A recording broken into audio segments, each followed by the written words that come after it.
Get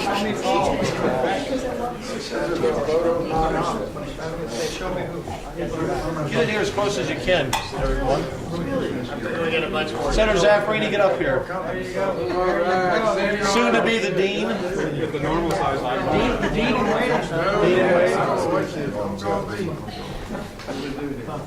waiting.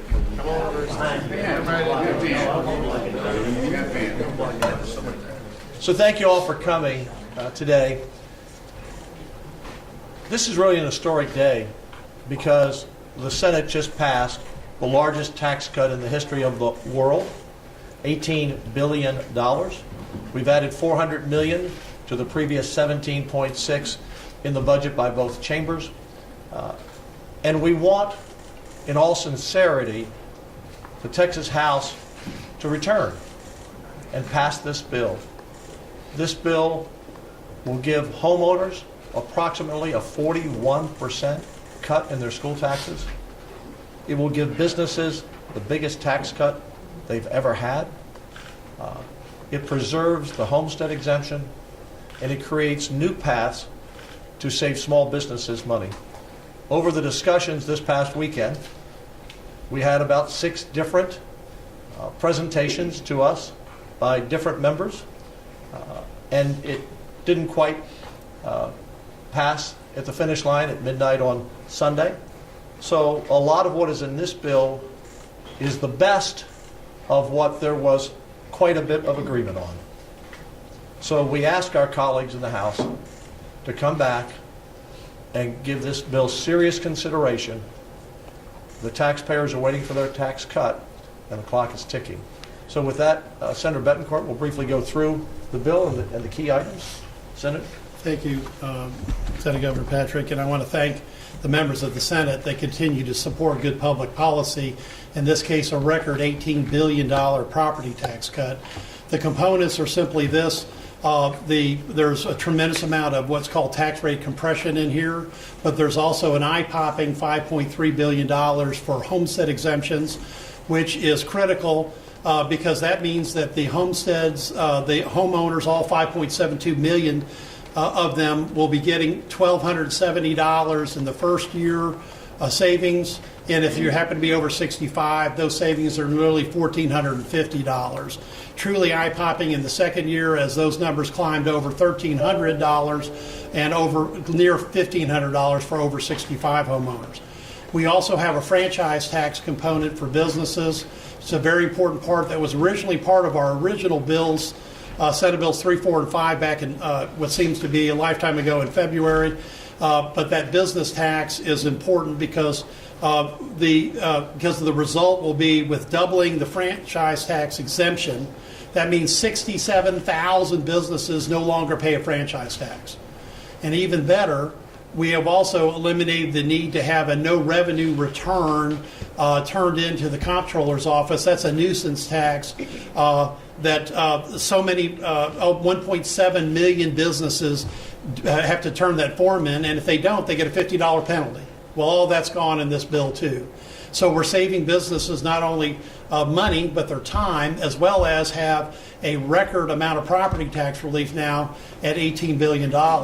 Final component is something that's very important. The success of property tax relief goes back to 2019 and House Bill 3 and Senate Bill 2, where we lowered the rollback rate for cities and counties and for school districts. We're now lowering that rollback rate once again. In this plan, schools' rollback rate goes from 2.5% to 1.75%. That's a 30% reduction in the future levies that all Texas taxpayers have to pay school districts. It's a monumental go-forward benefit for Texas taxpayers. And with that, it's simply the best tax package that we have produced.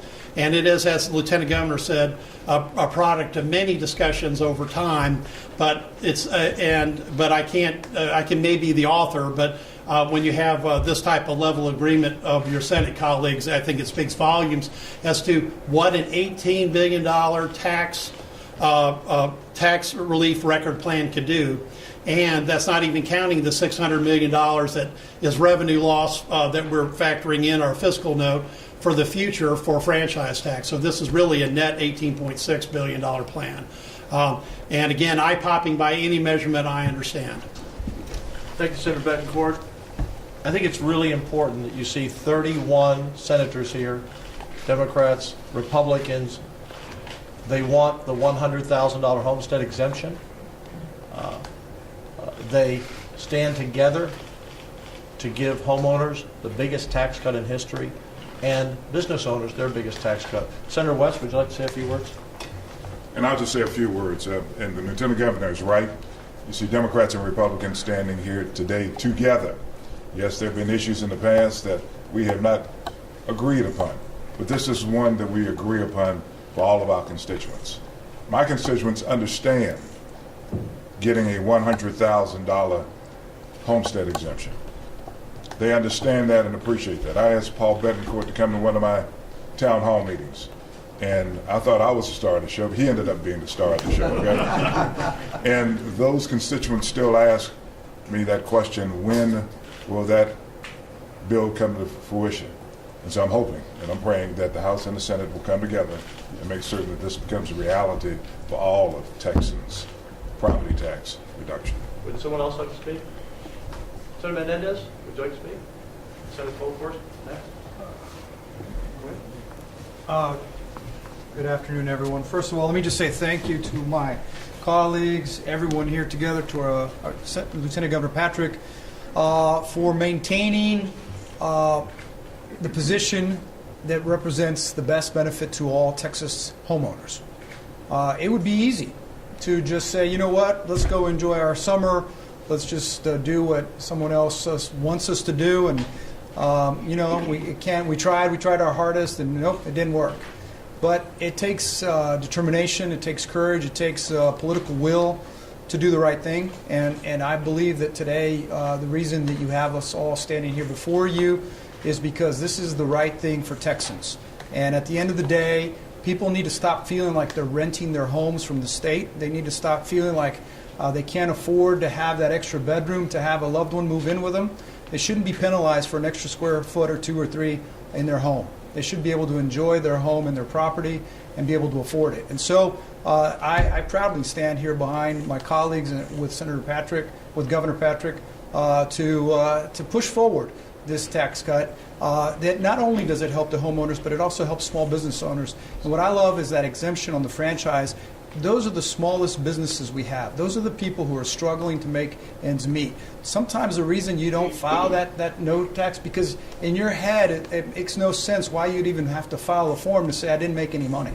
And so, coming from a family of small business people, my mom and dad didn't have a CPA on staff. They didn't have a comptroller. They did everything themselves. And from when the state can save them a little bit of money, a little bit of time, that means more time and money to spend with their family. So I'm proud to stand here with my colleagues, and hopefully we can get the governor behind us and support us, and get the House to come in and see that this is best for all of our constituents. At the end of the day, this isn't Senate versus House. This is about us representing the same people, the Texas taxpayer. Close? Say something? Thank you. Thank you, Senator Betancourt, and all of the members that have worked. I know that Senator Huffman and I had a lively conversation yesterday, and one of the things that I was concerned about was that with this historic surplus, we'd focused on our homes and giving money back, but small businesses had been left out. And so Senate Bill 26 includes those small businesses like Senator Menendez just talked about, and it's substantial. 80% of our businesses are small businesses. The other thing that I want to hit on is, what this does for school districts. When you do have that homestead exemption of $100,000, the way that this bill is crafted and the SJR is that the state backfills on interest and sinking, which is their bond indebtedness. And so it's over $600 million that we'll be giving back to school districts that give them some flexibility. Obviously, we're waiting to do a school finance bill. It's set aside in HB 1. But this is immediate relief to those that have bond indebtedness. And we talked about in the committee how this is really going to help those fast growth schools and give them some relief. And so overall, this package is very thorough and very large. And again, as the governor said, maybe the world's largest tax relief plan that's ever been passed. And so I want to encourage, I think that the Senate standing together here, all 31 of us from urban, suburban, rural, standing together, Democrats and Republicans, hoping, and I believe in our House colleagues, a former House member here, that we can come together and really do something great for Texas, and it will help our economy moving forward in this great state. Donna, you'll be the last comment. Thank here you. before we take a few questions. You know, as Texans, we all want tax relief. We want our property taxes to go down. And this bill hits on multiple factors that benefit many people, businesses. Our schools will be still great with the support that we give, financial support. And I'm very happy to support this and be part of the Senate to bring such a strong bill forward. And with that, we'll keep Texas strong because there's not another Texas to move to. Amen. I got a word. Yes, okay. Yeah, please. I want to thank the Texas House for bringing the Senate together.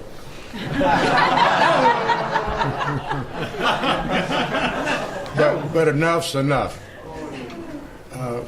Being someone who's been here longer than anyone, I want to address the process. The people of Texas do not understand the current process in Austin. So I want to speak to the House, the Lieutenant Governor, the Governor, all the members on both sides. We've got to come back together and support property tax reduction. The provisions in this bill are certainly a starting point. You see 31 senators, bipartisan, urban rural, speaks a huge message. So I'm concerned about the confidence that the people of Texas have in our process. And it's suffering right now. And Governor, thank you for keeping us here the full term of the special. I would urge our House members, about half of us have served in the House. I spent 10 years. I did my time in the House. But enough's enough. It's time for the House and the Speaker to come back to Austin. Bob Bullock trained certainly me and Judith Zaffarini and others. He would train us to go into a room with our differences and come out with a compromise, with an agreement, one that you can afford and one that other members will support. So I just want to emphasize we're not going to get it done until both houses are in Austin and working. And I would urge the governor to use the leverage of his office, not necessarily in the fashion that he's done the last weekend, but as a young House member, I would be called to the governor's office about a vote I didn't want to take.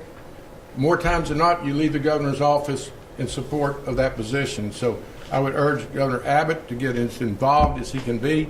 Speaker, come back to Austin and look at the unity here. We can still get property tax reduction for each Texan, homeowners. But we're not going to do it until the process starts working again. Thank you. Thank you, Senator.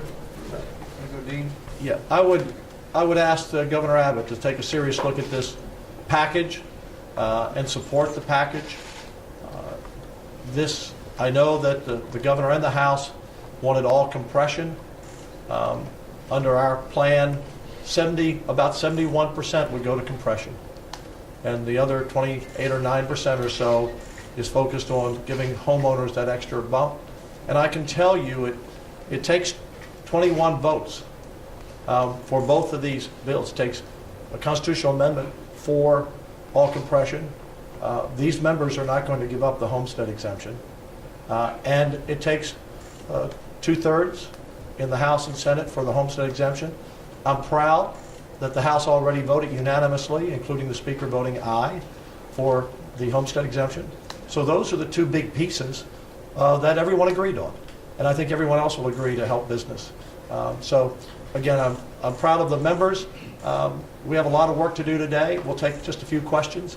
Jason, you have a quick question? Governor, Speaker Freeland announced this morning a select committee to study sustainable property tax relief. Is that an olive branch? What do you make of that? And there are just days left in the special session. You know, I read that he started a committee to start long-term property tax relief. We've actually been studying this now for about 6 months plus before session. So I'm glad to see that they're going to come back and come to work. But right now, we have about 6 weeks to pass a bill to get it on the November ballot. So this is a package that, again, I think if Governor Abbott will support and the Speaker will support, I think it will pass easily, unanimously. And then I've offered the Speaker that some of his ideas, we're happy during the interim. We can form a commission. We can work together on looking at long-range answers. But right now, the people want their tax cut now. Are there any talks behind the scenes going on? Or? There are lots of talks. I want to thank Senator Huffman. Over the weekend, we spent a lot of Father's Day speaking together with different members. How about with Speaker Senator Freeman? Springer, and as I worked with members. So there were a number of members in the House working with senators on behalf of the Speaker. But we really need kind of one voice that we can negotiate with, and hopefully they'll just take this bill and sign and send it to the governor. It's a great bill, and we are very serious about the homestead exemption of the $100,000, and we're very serious about the compression. So the governor is getting 72% almost, or 71% of what he asked for. Anytime you get 70-30, I think you have a victory. And the homeowners are getting what they're asking for is the exemption, and the business owners are getting the biggest tax cut ever, plus these small businesses that Senator Menendez mentioned and others are going to get a big savings on the franchise tax. One more. The franchise tax wasn't on the special session call. How do you get around that? How do you have the governor sign as if it wasn't on his call? Well, the governor said he would sign any bill that the House and Senate agreed upon. All the House has to do is agree, and he'll sign it. Was the governor even at the staff Yes. level part of the discussion? Yeah, there were discussions through second and third parties over the weekend. We had a pretty busy Friday, Saturday, and Sunday. We were close. We get close and we go far away. We get close and we go back out. But we were close, and that's why I thought about it yesterday. Is today Tuesday? Yesterday. Let's take the best of what both sides talked about. Let's take the best of what we know is best for homeowners and business owners and put it together in a package and send it. We've been working this whole time. We weren't going to sit here the last week or sign die today or sit around. So there's still time. I think this session ends next Tuesday. There's plenty of time for the House to come back and pass this bill. One last question. The governor lined on vetoed about $1 billion tied to another bill that did not pass, a constitutional amendment. Is that where this extra $600 million comes from? No, we had the money within the budget to do this. We had the money to do it. It's, as Senator Huffman will say, the Chair of Finance, we're right there, okay? There was some talk before of adding $4 or $5 billion. We don't have billions to add, but we had several hundred million that goes to compression and reducing that school tax rate. So we didn't, by the way, we'd have been happy to increase the homestead exemption, I'm sure, but we took that extra money and put it towards compression as a gesture of goodwill to the governor and the House. And we hope they accept that goodwill. Thank you all very much. Appreciate you. What's the latest on the Paxton impeachment hearing rules? Will the rules be released today? We now have a lot of work to do. Okay. We have a lot of work to do. Thanks, everybody. Thank you all for coming. We appreciate it on short notice.